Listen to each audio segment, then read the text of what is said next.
नमस्ते, मैं डॉक्टर सोमवीर आर्य आप सभी योग जिज्ञासुओं का स्वागत करता हूं सीईसी की योग व्याख्यान माला के इस कार्यक्रम में।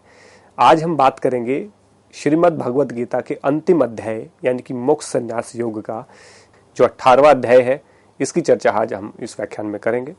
तो पहले इसके संक्षिप्त परिचय को जानते हैं, उसके बाद इसका एक्सप्लेनेशन हम करेंगे। तो अंतिम है मोक्ष संन्यास योग, इसका नाम है, और 78 यानी कि 78 श्लोकों का वर्णन इसमें किया गया है। इस अध्याय में पूरी गीता का सार भरा हुआ है। इसको गीता का उपसंहार भी कहा जाता है। इस अध्याय में एक प्रकार से पूरी गीता का पुनरावलोकन किया गया है, माने जो पूरी गीता है उस गीता को फिर से एक बार रिवाइज किया गया, उसका पुनरावलोकन किया गया है कि किस किस प्रकार से पहले अध्याय से लेकर के अंतिम 17वें अध्याय तक जो जो बातें कही गई उन्हीं का दोबारा से पुनरावलोकन किया गया। अलग से कोई विशेष बात इसमें नहीं कही गई। तो इसको उपसंहार कहें, इसका सार कहें या इसका निचोड़ आप कहें, तो इसका पूरा जो सार है वो ये अध्याय है। सर्वप्रथम श्री कृष्ण कहते हैं कि जो नियत अथवा निश्चित कर्म होते हैं उनका कभी त्याग नहीं करना चाहिए। इसके बाद कर्म चोदना अर्थात कर्म की 3 प्रकार की प्रेरणा होती, ज्ञान, जेय और जाता, वो बताई गई है। आगे कर्म के गुणों के आधार पर 3 प्रकार यानी कि सात्विक, राजसिक और तामसिक कर्म कहे गए हैं। इसी प्रकार गुणों के आधार पर ही कर्ता के भी 3 विभाग हैं, एक सात्विक कर्ता होगा, एक राजसिक कर्ता और तीसरा तामसिक कर्ता होगा। इसके बाद बुद्धि और धृति के भी गुणों के आधार पर 3 प्रकार माने सात्विक, राजसिक और तामसिक कही गई है धृति। आगे सुख भी गुणों से प्रभावित होने के कारण 3 प्रकार के होते हैं, जिनको सात्विक, राजसिक और तामसिक कहा गया है। अब वर्ण व्यवस्था को इसमें बताया गया है। दोबारा से वर्ण व्यवस्था का पहले भी वर्णन आ चुका है। इसमें बताया गया कि ब्राह्मण, वैश्य, क्षत्रिय, वैश्य और शूद्र से संबंधित होता है, वैसे ही उनकी प्रवृत्ति होती है। अतः सभी वर्णों के व्यक्तियों को अपने अपने स्वभाव के अनुसार अपने कर्म करने चाहिए। इसके बाद अपने अगले 2 श्लोकों में बहुत ही महत्वपूर्ण बात का वर्णन करते हुए कहा, श्रेयान स्वधर्मणो विगुण परधर्मा स्वनुष्ठान, माने दूसरे व्यक्ति के श्रेष्ठ धर्म से, कर्तव्य कर्म से अपना कम अच्छा कर्तव्य कर्म ही श्रेष्ठ होता है। अतः व्यक्ति को सदा अपने स्वभाव के अनुसार ही कर्म करने चाहिए, न कि दूसरे के स्वभाव के अनुसार। इसके अगले श्लोक में कहा सहज कर्म की बात कही गई, तो कहा सहज कर्म कौन्ते सदोषोमपि न त्यजेत, अर्थात कुंती पुत्र हमेशा सहज कर्म करते रहो, भले ही उसमें कोई दोष भी हो, क्योंकि प्रत्येक कर्म में कोई न कोई दोष अवश्य ही होता है। जिस प्रकार अग्नि में कुछ अंश धुएं का होता है, ठीक उसी प्रकार किसी न किसी कर्म में अपना अपना स्वाभाविक दोष होता ही है। आगे से अध्याय की में स्वभाव की अनिवार्यता को बताया गया और कहा बाध्यता का भी वर्णन कहा कि स्वभाव जन्य कौन्ते निबद्ध सौरेन कर्मणा, मतलब व्यक्ति चाहकर भी अपने स्वभाव से उधर नहीं जा सकता। अपना जो स्वभाव है वो उसके बंधा होता है व्यक्ति, मतलब आप ना करना चाहे तो भी स्वभाव आपको मजबूरी वश या कहीं बाध्य कर देता है आपके स्वभाव के अनुसार चलने के लिए। कहा इसलिए तुम अपने पूर्ण रूप से अपने मन को मुझ में लगाकर मेरा ही यजन करो, इससे तुम्हारा अज्ञान रूपी मोह पूरी तरह से नष्ट हो जाएगा। इस प्रकार गीता के अमृत रूपी उपदेश को सुनकर अर्जुन का मोह नष्ट हो जाता है। और मोह नष्ट होने के बाद कहा नष्टो मोह स्मृति लब्धा, यानी कि अर्जुन कहता कि आपने इस ज्ञान के उत्तम प्रसाद से मेरा सारा मोह नष्ट हो गया है। अब मैं बिना किसी संदेह के आपके उपदेश के अनुसार निश्चित रूप से युद्ध करूंगा। इस प्रकार श्री कृष्ण द्वारा दिए गए गीता के अमृत ज्ञान से अर्जुन को मोह रूपी अज्ञान जो है वो नष्ट हो जाता है और वह अधर्म के विरुद्ध इस धर्म के युद्ध के लिए आरूढ़ हो जाता है। अब हम इसके श्लोकों का वर्णन करते हैं। पहले श्लोक में कहा अर्जुन उवाच, अर्जुन कहता है महाबाहो हे महाबाहो, ऋषिकेश हे ऋषिकेश, केशी निषूदन हे संन्यास त्यागस्य च, और कर्म फल त्याग को तत्व रूप से पृथके अलग अलग रूप से वेदितुम जानने की इच्छा करता हूं। अर्जुन कहता है महाबाहो, हे हरिकेश, हे केशी निशी सूदन, मैं आपको संन्यास और कर्मफल त्याग के अर्थ को अलग अलग जानना चाहता हूं। इसमें जो विशेष बात जो है वो है श्री कृष्ण द्वारा केसी नामक दैत्य अर्थात राक्षस का वध किया गया, इसलिए उसको केशिनी शूदन कहा गया है। तो केशिनी शूदन मतलब केशी नामक राक्षस या दैत्य का वध करने वाले कृष्ण को ये संज्ञा दी गई है। तो ये बहुत इंपॉर्टेंट हो सकता है परीक्षा की दृष्टि से कि केशिनिशी दूषण जो केशिनी शूदन है, केशिनी शूदन वो किसके लिए प्रयोग हुआ? तो श्री कृष्ण के लिए। तो केशिनी शूदन का अर्थ क्या हुआ? तो केशी नामक दैत्य को मार करके उनको कहा गया था कि केशिनी शुदन। आगे 2 श्लोकों में कहा, श्री भगवान उवाच, भगवान श्री कृष्ण कहते हैं, बोले कवय विद्वान लोग काम्यानाम कामनाओं से युक्त कर्मणा कर्मों के न्यासम त्याग को संन्यासम संन्यास के रूप में विदुः जानते हैं। विचक्षणा तत्व जानी लोग सर्व कर्म फल त्याग है, नित्य और नैमित्तिक कर्मों का त्याग करने को त्याग कर्म फल का त्याग प्राहु कहते हैं। कोई मनीषी कर्म सभी कर्मों में दोषवत कोई न कोई दोष होने के कारण इति इन सभी का त्याज्यम त्याग करने को प्राहु कहते हैं। अपरेचय वही कुछ अन्य विद्वान यज्ञ दान तप कर्म है, यज्ञ दान व तप आदि कर्मों को न त्याज्यम त्याग न करने के योग्य मानते हैं इति ऐसा कहते हैं। यह कहा भगवान श्री कृष्ण कहते हैं कि कुछ विद्वानों का तो मानना है कि जो कामनाओं से युक्त कर्म होते हैं ना, उनको त्याग करना, उनका त्याग कर देना संन्यास होता है, और सभी कर्मों के फल का त्याग करने को कर्म फल त्याग कहते हैं। लेकिन कुछ विद्वान ऐसा मानते हैं कि सभी कर्मों में कुछ न कुछ दोष अवश्य होता है, इसलिए सभी कर्मों का त्याग कर देना चाहिए। लेकिन कुछ विद्वान कहते हैं कि सभी कर्मों का त्याग नहीं करना चाहिए, क्योंकि उनमें यज्ञ है, दान है, तप है आदि जो कर्तव्य कर्म होते हैं उनका त्याग नहीं करना चाहिए, क्योंकि वो करणीय कर्म है, वो नित्य कर्म है, वो धारणीय कर्म है, माने उनको धारण करके रखना चाहिए हमेशा, उनका कभी त्याग नहीं करना चाहिए। तो इसलिए कुछ विद्वान कहते हैं कि कामनाओं से युक्त जो कर्म है उनका त्याग करना संन्यास है। कुछ कहते हैं सभी कर्मों का फल का त्याग कर देना त्याग है, कर्म फल त्याग है। कुछ विद्वान कहते हैं कि हर कर्म में कुछ ना कुछ दोष होता ही है, तो इसे सब कर्मों का त्याग कर दीजिए। वही कुछ विद्वान कहते हैं कि देखिए यज्ञ दान और तप जो कर्म है ना, वो कर्तव्य कर्म है, उनको कभी नहीं छोड़ सकता। ऐसा छोड़ेंगे तो जो कर्तव्य कर्म जो हम पालन करना छोड़ देंगे तो आपको दोष लगेगा, अकर्तव्य का निर्वहन करने का दोष आपको लगेगा। इसलिए कर्तव्य कर्म को कभी छोड़ते नहीं है। आगे के 2 श्लोकों में कहा, भरत सत्तम, हे अर्जुन, तत्र उस त्याग के विषय में मेरा निश्चित अथवा पक्का सिद्धांत शुणु सुनो। पुरुष व्याघ्र, हे अर्जुन, त्याग ही, क्योंकि यह त्याग त्रिविधम 3 प्रकार का संप्रकृतित सम्यक रूप से बताया गया है। यज्ञ दान तप कर्म, यज्ञ दान व तप आदि कर्म न त्याज्यम त्यागने के योग्य नहीं है, तत् वह कामएव अवश्य ही करने चाहिए। यज्ञ दान तप एवच, और तप रूपी कार्य मनीषियों और बुद्धिमानों को पावनानी पवित्र अथवा शुद्ध करने वाले होते हैं। अभी जो यज्ञ दान तप कर्म है उनकी विशेषता को बताया गया है। कहा, हे भरत श्रेष्ठ अर्जुन, हे पुरुष व्याघ्र, यानी कि पुरुषों में जो सबसे श्रेष्ठ है अर्जुन, त्याग के विषय में तुम मेरा निश्चित तो पक्के वाला सिद्धांत सुन लो। जो मैं कहता हूं कि ये पक्का है, इस पे कोई संदेह करने की आवश्यकता नहीं है, उसको कहा पक्का सिद्धांत है। क्योंकि ये त्याग भी 3 प्रकार का होता है। कितने प्रकार का? सात्विक, राजसिक, तामसिक, इन तीनों से मिलकर के 3 प्रकार का त्याग होता है। तो कहते हैं ना कर्म फल का त्याग कर दो, तो उसमें सात्विक त्याग कौन सा है, राजसिक त्याग कौन सा है और तामसिक त्याग कौन सा है, ये कहा गया।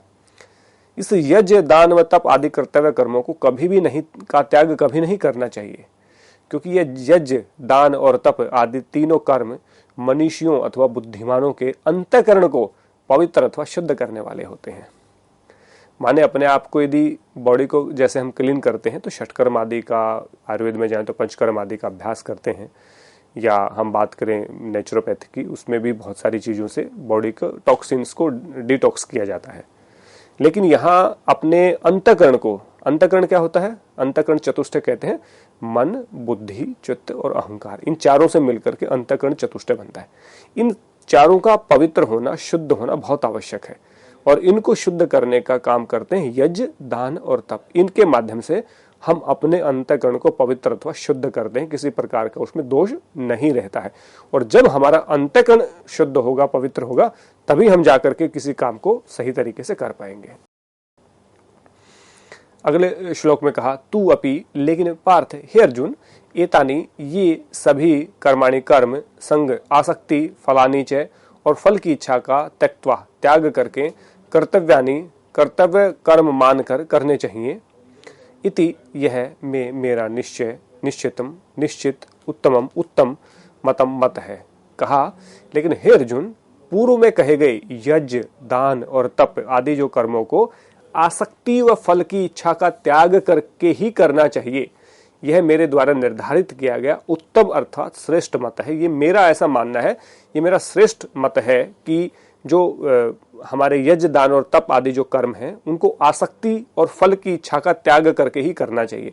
माने यज्ञ भी करें, दान भी करें, तप भी करें, तो आसक्ति और फल की इच्छा का त्याग कर दें। आसक्ति माने उस कर्म के प्रति आसक्ति ना करें, और फल की इच्छा का मतलब उससे मिलने वाले फल के बारे में एक्सपेक्टेशंस को छोड़ दें।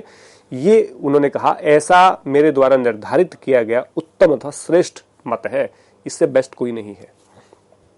अब कहा मोह द्वारा किया गया निश्चित कर्मों का त्याग तामसिक त्याग कहलाता है। अब तामसिक त्याग को सुनते हैं। नियस्तस्य तु, लेकिन जो निश्चित कर्म होते हैं, संन्यास है, उनका त्याग करना न उपपद्यते, उचित नहीं है। मोहात, मोह अथवा अज्ञान के कारण, तस्य, उन कर्मों का परित्याग है, त्याग करना तामसिक परिकीर्तित कहा गया है। कहा लेकिन जो निश्चित कर्म है उनका त्याग करना उचित नहीं है। मोह अथवा अज्ञान के कारण उन निश्चित कर्मों का त्याग करना तामसिक त्याग कहलाता है। माने जो निश्चित कर्म है, मान लीजिए जो मेरे कर्तव्य कर्म है, यज्ञ है, दान है, तप मुझे करने ही चाहिए। जिन निश्चित कर्म है, या जो मैं डेली रूटीन के जो कर्म करता हूँ, अपनी साफ सफाई रखता हूँ, भोजन आदि करता हूँ, शयन आदि करता हूँ, योग आदि का अभ्यास करता हूँ, ये निश्चित कर्म है, उनका त्याग करना उचित नहीं है। लेकिन जो व्यक्ति अज्ञान से पीड़ित है, अज्ञान है जिसके भीतर है, तो मोह होगा। मोह और अज्ञान तो एक ही बात है। तो कहा मोह या अज्ञान के कारण उन निश्चित कर्मों का त्याग करना तामसिक त्याग कहलाता है। मतलब ऐसा त्याग आप करोगे तो तामसिक त्याग कहलाएगा। माने वो त्याग नहीं करना चाहिए लेकिन फिर भी त्याग कर रहे हैं, तो उसको तामसिक यानी कि बुरे वाला त्याग कहते हैं। जिनको त्याग नहीं करना चाहिए उनका त्याग कर रहे हो, वो किसके कारण कर रहे हो? मोह अथवा अज्ञान के कारण हम ऐसा करते हैं। आगे कहा दुख व क्लेश के डर से निश्चित कर्मों का त्याग क्या है? वो राजसिक त्याग कहलाता है।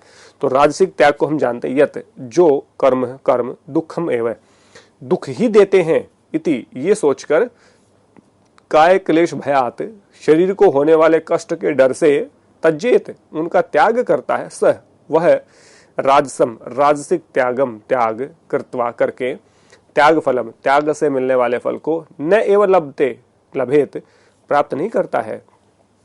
कहा जो व्यक्ति शरीर को होने वाले कष्ट अथवा दुख से भयभीत होकर निश्चित कर्मों का त्याग करता है, ऐसे त्याग को राजसिक त्याग कहते हैं।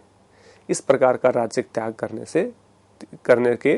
करने से त्याग के वास्तविक फल की प्राप्ति नहीं होती है।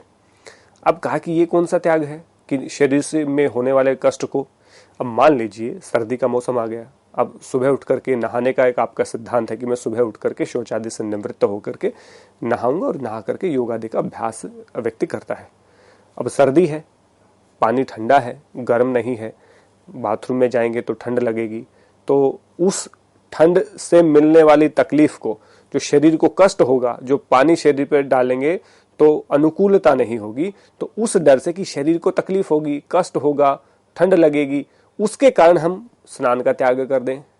आज मुझे योग अभ्यास करना, पूजा पाठ करनी है, लेकिन ऐसा करता हूं कि जो ब्लैंकेट या रजाई मैंने ओढ़ी है उसी में बैठ करके उस परमात्मा का नाम ले लेता हूं क्योंकि बाहर सर्दी है। तो इस प्रकार हम मान करके कि शरीर को कहीं कष्ट ना हो जाए, शरीर को कहीं तकलीफ ना हो जाए, और हम उन कामों का त्याग कर देते हैं या उनका सब्स्टिट्यूट अपनाना शुरू करते हैं।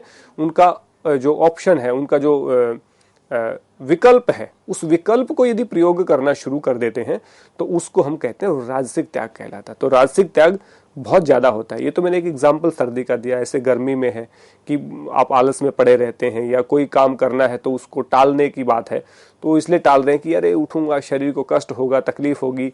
तो वो जो चीज है वो हमें हमेशा वास्तविक जो फल मिलना चाहिए त्याग का, वो नहीं मिलने देता, क्योंकि राजसिक त्याग से वास्तविक लाभ की प्राप्ति होती नहीं है। अब सात्विक त्याग के बारे में कहा, जो आसक्तिपूर्ण कर्मों और फल की इच्छा का त्याग है वो सात्विक त्याग कहा गया। उसके बारे में कहा अर्जुन, हे अर्जुन, संगम आसक्ति फलम चय और फल की इच्छा को भी त्यक्त्वा त्याग कर कार्यम कर्तव्य कर्म इति एव, इसी प्रकार यत जो नियत कर्म नित्य कर्मों का कृत्य अनुष्ठान किया जाता है, सह वह त्याग है, त्याग सात्विक होता है। मत, ऐसा मेरा मत है। कहा हे अर्जुन, मेरे मत के अनुसार या मेरे अनुसार जब कर्तव्य और नित्य कर्मों को आसक्ति और फल की इच्छा का त्याग करके किया जाता है, वो सात्विक त्याग कहलाता है। तो ये दो शब्द का प्रयोग बार बार होता है, आसक्ति और फल की इच्छा। तो हम सोचते आसक्ति भी तो फल की इच्छा भी तो आसक्ति ही है ना। आसक्ति जो शब्द प्रयोग हुआ है वो कर्म के प्रति हुआ है कि ऐसा कोई अच्छा काम कर रहे हैं, उस काम के प्रति आसक्ति हो जाना, और एक उसके फल के प्रति आसक्ति होना, उसके फल की प्राप्ति की इच्छा होना, वो दो अलग अलग चीजें हैं। कर्म में आसक्ति होना और उसमें रत हो जाना, आनंद आ रहा तो उस काम को हम बार बार करने की सोचें, और जिसमें आनंद नहीं आ रहा है उस काम को हम नहीं करते हैं या उससे हम दूर भागते हैं, वो आसक्ति का विषय है। और फल की इच्छा का मतलब है कि मुझे इससे क्या मिलेगा, उस फल की इच्छा से हम जुड़े हुए हैं, या मुझे क्या मिलेगा। अब मैं पूरा दिन काम करूं किसी के पास, वहां तो मुझे लगेगा कि अच्छे फल देंगे, अच्छा प्रसाद देंगे, अच्छा भोजन मुझे मिलेगा या मुझे पैसे मिलेंगे। तो इस फल की इच्छा का त्याग और उस कर्म में आसक्ति नहीं करनी है। तो वो आसक्ति करेंगे तो दूसरे कर्मों से द्वेष भी आपको होने लगेगा। इसलिए कर्म में आसक्ति इसलिए नहीं करते ताकि दूसरे कर्मों से द्वेष ना हो। तो द्वेष का त्याग करने के लिए यहाँ आसक्ति के त्याग की बात कही है, और फल की इच्छा का त्याग तो है ही। तो ऐसा जो त्याग होता है जिसमें कर्म के प्रति आसक्ति भी नहीं होती और फल की इच्छा का त्याग कर दिया जाता है, वो सात्विक त्याग कहा जाता है। अब 10वें श्लोक में कहा, सत्व आविष्टम, सत्वगुण से संपन्न, मेधावी, उन्नत बुद्धि वाला अथवा बुद्धिमान, छिन्न संशय, संशय से रहित, त्यागी, कर्म फल का त्याग करने वाला, अकुशलम कर्मम, दुखदायी कर्मों के प्रति न द्वेष्टि, द्वेष न रखने वाला, कुशले, सुखदायी कर्मों के प्रति न अनुषजते, आसक्त न रहने वाला। माने कहा सत्वगुण से संपन्न व्यक्ति, उन्नत बुद्धि वाला व्यक्ति, सभी प्रकार के संशयों से जो रहित होता है, कर्म फल का त्याग करने वाला व्यक्ति कभी भी दुख देने वाले कर्मों के प्रति तो द्वेष नहीं करता है और सुख देने वाले कर्मों के प्रति आसक्त नहीं होता है। आसक्ति और द्वेष एक सिक्के के दो पहलू हैं। जहां पे द्वेष होगा वहां पे आसक्ति होगी, जहां आसक्ति होगी वहां पे द्वेष होगा। माने जहां राग होगा वहां द्वेष जरूर होगा, जहां द्वेष है वहां राग जरूर होगा। ये एक सिक्के के दो पहलू हैं, एक कहीं नहीं चलता। आसक्ति है तो द्वेष भी किसी न किसी से होगा, राग है तो द्वेष भी किसी न किसी से होगा, द्वेष है तो राग भी किसी न किसी से आपको जरूर होगा। तो यहां कहा जो सत्वगुण से संपन्न व्यक्ति होते हैं, जिनकी बुद्धि बहुत उन्नत होती है, जो सभी प्रकार के संशयों से रहित, डाउट नहीं है उनके मन में कोई भी, कर्म फल का त्याग करने वाले हैं, ऐसे व्यक्ति दुख देने वाले कर्मों के प्रति तो द्वेष नहीं करते। कि दुख मिल गया, मान लीजिए किसी से मुझे दुख मिला, मुझे किसी से पीड़ा मिली, तो उसके प्रति द्वेष नहीं करते हैं। और जिनसे सुख मिल रहा है, जिनसे आनंद आ रहा है, उनके प्रति आसक्त नहीं होते। दोनों ही चीजें हमें डिस्टर्ब करती हैं। यदि हम आसक्त होते हैं तो हम किसी के प्रति द्वेष भावना भी रखते हैं, और द्वेष भावना रखते हैं तो आसक्ति रखते हैं। तो इसलिए दोनों का ही त्याग करने की बात कही गई। और जब एक का त्याग कर देते तो दूसरे का स्वयं ही त्याग हो जाता है। आप आसक्ति का त्याग करके देख लीजिए, द्वेष अपने आप समाप्त हो जाएगा। आप द्वेष का त्याग करके देख लीजिए, आसक्ति अपने आप समाप्त हो जाएगी। कहते हैं ना काहू से दोस्ती, ना काहू से बैर, तटस्थ भाव, समभाव, स्थित प्रज्ञ भाव, किसी से कोई मतलब नहीं है। मिट्टी का ढेला और सोने की ईंट भी बराबर आपके सामने हो, लेकिन यहाँ तो हम रोड पे पड़ा 10 रुपए का नोट देखकर ही उस पे झपट पड़ते हैं कि ये हमें प्राप्त होना चाहिए। तो वो हमें इन चीजों से, भौतिक संसाधनों की लालसा से, तृष्णा से, इनको प्राप्त करने की भाग दौड़ से मुक्ति प्राप्त करनी होगी। और वो आसक्ति यदि छूटेगी तो द्वेष भी छूट जाएगा, ये आप मान करके चलिए। इसलिए कहा जो सत्वगुण संपन्न व्यक्ति है, वो उन्नत बुद्धि वाला जो व्यक्ति है, जो सभी प्रकार के संशयों से रहित है, जिसने कर्म फल का त्याग कर दिया, ऐसा व्यक्ति ना तो सुखदायी कर्मों के प्रति आसक्ति रखता है और ना दुखदायी कर्मों के प्रति द्वेष रखता है, यानी कि उसके प्रति दुर्भावना नहीं रखता वो व्यक्ति। इसके बाद 11वें श्लोक में कहा है ही, क्योंकि देहभूता, देहधारी मनुष्य अशेष पूर्ण रूप से कर्माणि, सभी कर्मों का त्यक्तु, त्याग करने में न शक्यम, समर्थ नहीं होता है। ये तू, लेकिन जो कर्मफल त्यागी, कर्मफल का त्याग करने वाले होते हैं, सह वह त्यागी इति, सच्चे त्यागी के रूप में अभिधीयते, जाना जाता है। मनुष्य चाहते हुए भी सभी कर्मों का पूर्ण रूप से त्याग नहीं कर सकता कभी भी, लेकिन जो नित्य कर्मों का त्याग न करके कर्मफल की इच्छा का त्याग करता है, वही सच्चा त्यागी होता है। कहा मनुष्य चाहते हुए भी कुछ कर्म ऐसे होते हैं जिनको त्याग नहीं किया जा सकता। नित्य कर्म है, कर्तव्य कर्म है, यज्ञ है, दान है, तप है, और नित्य कर्म जो हम रूटीन में जो कर्म करते हैं उनका त्याग कभी नहीं किया जा सकता। लेकिन जो नित्य कर्मों का त्याग न करके, नित्य कर्मों को तो करता है बट कर्म फल की इच्छा का त्याग कर दिया, तो ऐसा व्यक्ति ही सच्चा त्यागी होता है। ये यहाँ पे कहा सच्चे त्यागी के लक्षण होते हैं। अब आगे का कर्म फल इच्छा से क्या होता है? इष्ट अनिष्ट व मिश्रित फलों की प्राप्ति होती है। यदि कर्म फल की इच्छा हम रखते भी हैं तो उसका नुकसान क्या है उसके बारे में कहा। अनिष्टम बुरे, इष्टम अच्छे, मिश्रम च मिश्रित अथवा मिले जुले। त्रिविधम तीन प्रकार के कर्म, शुभ अशुभ आदि कर्मों के फलों का अत्यगिना त्याग न करने वाले व्यक्तियों को प्रत्यय मृत्यु के बाद दूसरे लोक में इनकी भौतिक प्राप्ति होती है। तू लेकिन सन्यासी नाम कर्म फल का त्याग करने वाले युक्त पुरुषों को न कवचित इन कर्म फलों की प्राप्ति नहीं होती है। यहां कहा कि जो कर्म फल की इच्छा का त्याग न करने वाले मनुष्यों को परलोक में, यानी कि उसके बाद जो जन्म होगा उसमें या तो अच्छे परिणाम मिलेंगे या बुरे मिलेंगे या दोनों के मिश्रित रूप से मिलेंगे। तो क्या इन तीन प्रकार के कर्म फलों की प्राप्ति होती है, या तो उसको अच्छे परिणाम मिलेंगे उसके, या बुरे परिणाम मिलेंगे जो पहले से उसने काम किए हैं, या अच्छे और बुरे दोनों को मिला करके उसके चीजें मिलेंगी। लेकिन कर्म फल की इच्छा का त्याग करने वाले सन्यासी पुरुष को इन फलों की प्राप्ति नहीं होती है। जो सन्यासी होता है उनको क्या नहीं मिलता? ना अच्छे मिलते हैं फल, ना बुरे फल मिलते हैं, ना मिश्रित मिलते हैं, क्योंकि वो अच्छे बुरे के मिश्रण से, अच्छे बुरे और इन दोनों के मिश्रण से रहित है। वो इन तीनों से रहित है, माने उसको अगला जन्म ही नहीं मिलता। तो जन्म नहीं मिलेगा तो इन कर्मफलों की प्राप्ति कैसे होगी? अर्थात इन कर्मफलों से मुक्त रहता है, क्योंकि वो परमात्मा के पास चला जाता, लीन हो जाता है। वो आत्मा और परमात्मा का मिलन वाले स्टेज में होता है।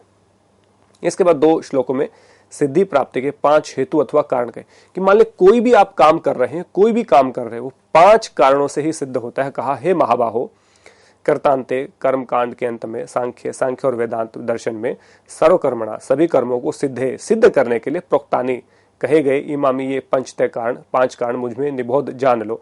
कोई भी काम करोगे ना तो 5 कारण चीजें आपके पास होनी चाहिए। कहा, अधिष्ठानम आश्रय प्रदान करने वाला शरीर आपके पास होना चाहिए पहला, तथा और कर्ता अहंकार होना चाहिए, यानी कि मैं का भाव। च पृथक विधम च अलग अलग व्यापार, यानी कि इंद्रियां होनी चाहिए, तभी तो कोई काम कर पाओगे। शरीर होगा, अहंकार होगा, इंद्रियां होंगी। विविधा च और उनके कार्य हैं। पृथक चेष्टा, प्राण आदि की अलग अलग क्रियाएं हैं। प्राण है, अपान है, समान है, उदान है, व्यान है, इनकी अलग अलग क्रियाएं हैं, ये होनी चाहिए। अत्र इनमें पंचतम 5वां दैव एवं च आंख आदि इंद्रियों का स्वामी दैव है। तो यहां कहा, हे महाबाहो, कर्मकांड के अंत में सांख्य व वेदांत दर्शन के में सभी कर्मों को सिद्ध करने के लिए 5 कारण बताए कि इन 5 कारणों से किसी काम को आप सही कर सकते हो, मुझसे जान लो उनके बारे में। तो कहा, सबसे पहला शरीर है, शरीर के बिना कोई काम नहीं हो सकता। अहंकार है, भिन्न भिन्न कर्ण यानी इंद्रियां हैं, भिन्न भिन्न चेष्टा यानी कि 5 जो 5 प्राण हैं उनके कहे गए हैं। और 5वां दैव अर्थात चक्षु आदि इंद्रियों का स्वामी देवता अथवा संस्कार। जो संस्कार हमारे भीतर है, संस्कारों के बिना भी कोई काम नहीं हो सकता। आप चाहकर भी बुरा व्यक्ति अच्छे काम नहीं कर पाता, और अच्छा व्यक्ति चाहकर भी बुरे काम नहीं कर पाता, क्योंकि वो संस्कार उसके भीतर अच्छे होते हैं। तो जब पिछले जन्म के संस्कार अच्छे हैं तो वो अच्छे काम करवाएगा। तो कहा, चक्षु आदि इंद्रियों का जो देवता है वो क्या, संस्कार को देवता माना गया है। जो संस्कार है वो प्रेरित करता है। देवता का मतलब जो आपको प्रेरित कर सके। तो प्रेरित अंदर से संस्कार ही कर सकते हैं किसी को, अन्य कोई चीज नहीं प्रेरित कर सकती। इसलिए कहा, 5 चीजें हैं, ये हम जान ले। शरीर आपका हो गया, अहंकार आपका हो गया, आपकी इंद्रियां हो गई, आपके प्राण हो गया, और आपका दैव यानी कि संस्कार। इन 5 चीजों से ही हम किसी काम को क्रियान्वित कर सकते हैं। अगले श्लोक में कहा, शरीर वांग में नोभी, शरीर वाणी और मन से यत जो नर मनुष्य न्यायम व शास्त्र के अनुसार उचित विपरीत व कर्म, शास्त्र के विरुद्ध अर्थात अनुचित कर्म प्रारब्ध करना शुरू करता है। एते पंच, ये 5 तस्य हेतु उसके कारण है। मनुष्य अपने मन, वचन और शरीर से जो भी कर्म करता है, फिर चाहे वो अच्छे कर्म हो और चाहे बुरे कर्म हो, चाहे तो वो शास्त्र के अनुसार हो और चाहे शास्त्र के विरोधी हो, उन सभी कर्मों के हेतु अर्थात कारण यही 5 यानी शरीर, अहंकार, इंद्रियां, प्राण और देव, यही चीजें हैं 5। अच्छे काम करेगा तो भी इन पांचों का योगदान होगा, बुरा करेगा तो भी ये पांचों का योगदान होगा। माने अच्छे और बुरे करना आपके ऊपर डिपेंड करता है, स्वतंत्र हैं आप, कोई भी किसी प्रकार की बाध्यता नहीं है, लेकिन फल प्राप्त करने में बाध्य हो जाते हैं। आप छत से कूदने का निर्णय ले सकते हैं, लेकिन छत से कूदने के बाद जो परिणाम मिलेगा उसके लिए आप बाध्य हैं। आप अपने अनुसार परिणाम नहीं ले सकते। आप अपने अनुसार खेत को जोत करके उसको उपजाऊ बना सकते हैं और खेत में ना जा करके उसको बंजर भी बना सकते हैं, लेकिन जो बंजर बनेगा उसमें और जो उपजाऊ बनेगा उसमें आपका कोई योगदान नहीं होता। वो माने आपके बाध्य हैं, तो कर्म करने में स्वतंत्र हैं। तो इस शरीर, अहंकार, इंद्रिया, प्राण और देव, पांचों के पांचों अच्छे और बुरे दोनों कामों में आपका सहयोग करते हैं। आपकी उसमें पूरी कमांड होती है, लेकिन परिणाम में आपकी कमांड नहीं होती। इस प्रकार हमने जो हमारा 18वां अध्याय है मोक्ष संन्यास योग, उसके 15 श्लोकों तक हमने जानने का प्रयास किया। आगे भी हम इसी अध्याय को कंटिन्यू रखेंगे, जिसमें हम 18वें अध्याय की बात हम कर रहे हैं, उसके सार को प्रस्तुत करने का प्रयास कर रहे हैं। इस व्याख्यान में इतना ही। आप सबका बहुत बहुत धन्यवाद। नमस्ते।